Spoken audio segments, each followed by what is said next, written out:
Good morning everyone. This is Deepak again from HESCOM. Recently I have made one video in which I have tried to explain you the method we have adopted for the billing in the month of May. As you all know, in the month of April we didn't take readings due to corona effect.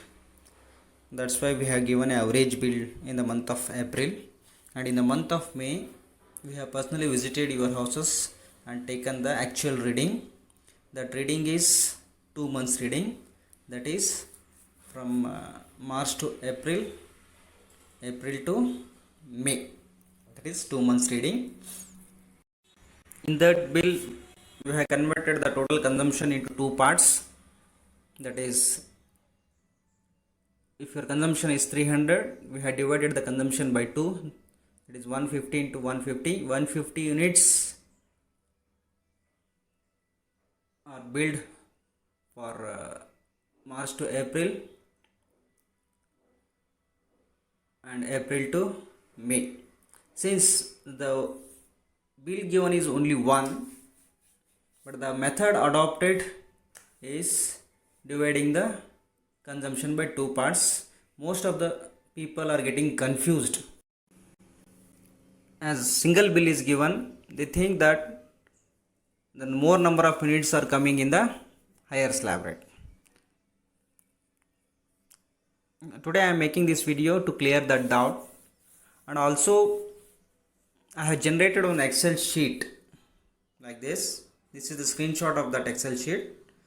The link for that Excel sheet I have given in the description of this video.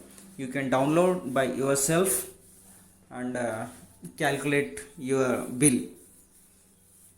In this Excel sheet I have made a provision to compare the bill which we have served in the month of May, and also I have calculated as per your wish, that is the two separate bills for the month of March to April and April to May.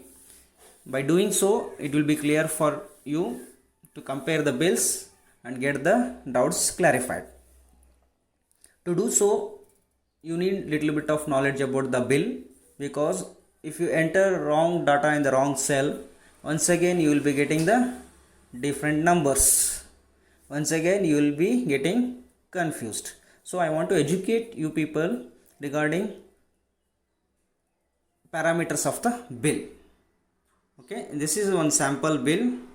This is the bill which I have done the calculation here, and also done the comparison. Okay, let's check this bill.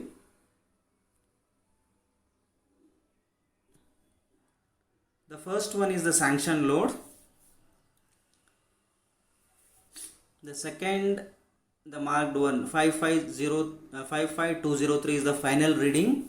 That is the reading which our meter reader has taken in the month of May.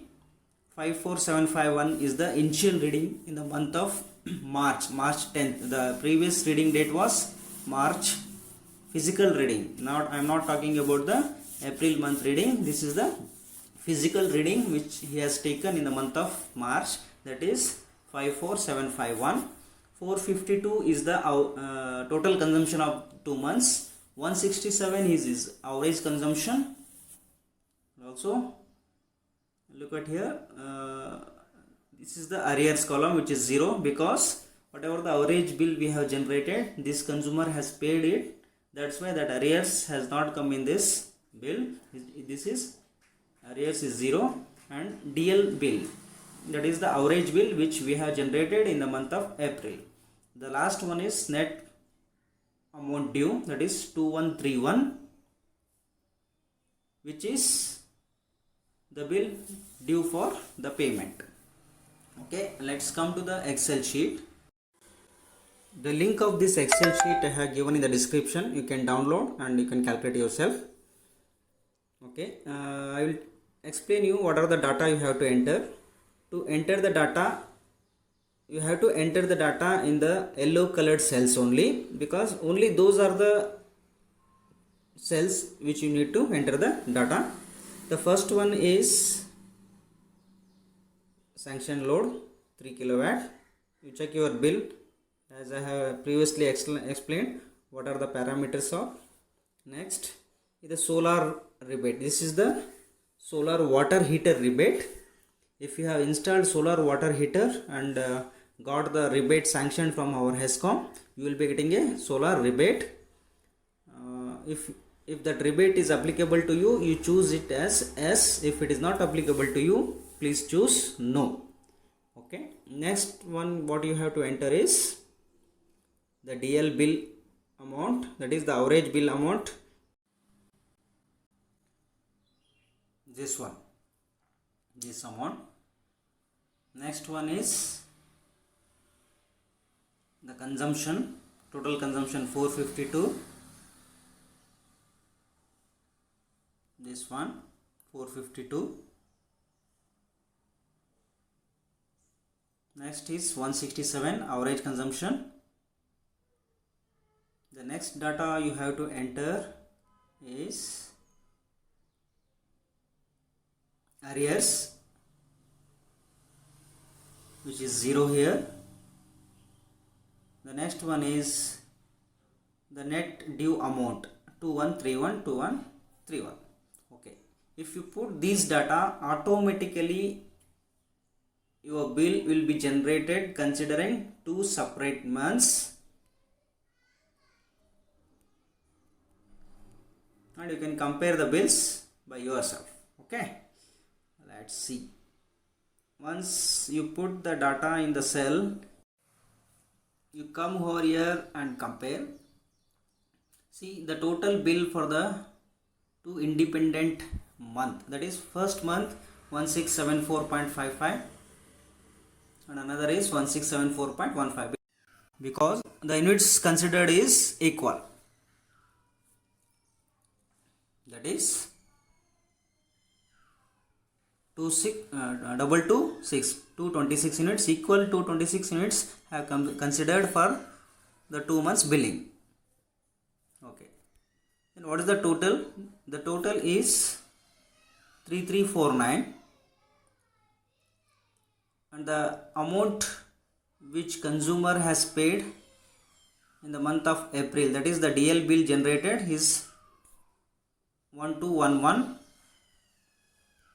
This is the one amount, this is the one 1211 which is been deducted here. If the arrears are there, you have to put arrears. The arrears is 0. So the bill generated, if you consider the 2 separate month bill, is 2138. The bill which HESCOM has given is 2131. No, which is more? Surprisingly, the bill which just now we have generated considering 2 separate month is 7 rupees more than the bill which HESCOM has given. So it is clear that HESCOM has not given any excess bill. The difference of amount is 7 rupees, that is 7 rupees lesser bill we have given. I will explain you why that happened. Total days under consideration was 61 days. That 61 days we have converted into months, that is 2.033 months. That 1 day extra consumption, once again we have applied slab for that also. See, had if it is for only 2 months consumption, this first slab would have been 60, second would have been 140, third would have been 200, and fourth would have been 56. Okay, because it is 30 here, 30 into 2, 70 into 2, 100 into 2, 26 into 2. That is, here 52 units built in 4 slab, whereas here only 45 units are built in 4 slab. That is 52 minus 45, whatever those units, once again we have applied slab for that also. Those units divided as per the slab, 1 unit in first slab, 2.33 unit in second slab, 3.33 units in third slab, That's why the units which would have been billed in the fourth slab with a rate of 7.8 rupees per unit have divided equally as per the slab in the previous three slabs. That's why the bill is less. Please don't get confused. That's why I have prepared a Excel sheet so that you people can clarify by yourself, but make sure you enter the right data in the right cell. Otherwise, once again you will be getting confused. If you still get confused, please come to our subdivision. Our accounts people and our engineers all are there. They will help you out to understand. Hope after this video most of your doubts are clear. I wish you all the best. Bye bye.